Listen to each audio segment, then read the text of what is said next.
What was the massive resistance to Brown v. Board? Imagine a time when a Supreme Court decision aimed at ending segregation in schools was met with fierce opposition. That's exactly what happened after the landmark case of Brown versus the Board of Education. This case declared that separating children in public schools based on race was unconstitutional. But instead of moving toward integration, many white Southern leaders fought back hard. They launched what became known as massive resistance.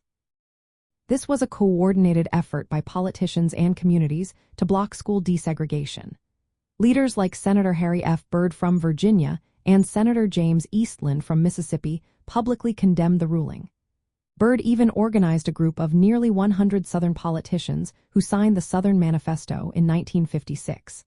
This document vowed to resist school integration by all lawful means. In Virginia, laws were passed to stop desegregation. Schools that tried to integrate faced funding cuts or even closures. Some schools shut down entirely rather than allow Black students to attend.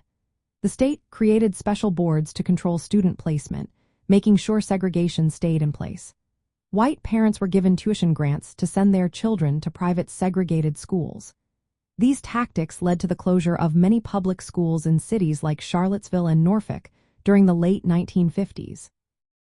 These closures kept Black children from attending school and delayed progress. Laws that aimed to stop desegregation were challenged in court. Both state and federal courts ruled that these laws violated the 14th Amendment, which guarantees equal protection under the law. By early 1959, Virginia's governor admitted defeat, and some schools began to reopen with small numbers of Black students. Despite these setbacks, the fight against massive resistance continued. Black families and civil rights groups kept pushing for fair access to education. The resistance showed how deeply rooted opposition to racial equality was in the South. It also highlighted the courage of Black students and communities fighting for their rights. This period remains a key chapter in the civil rights movement, illustrating the struggle to achieve true school integration and equality. The legacy of massive resistance reminds us of the long road Black Americans traveled to secure equal education and the ongoing fight for justice in schools.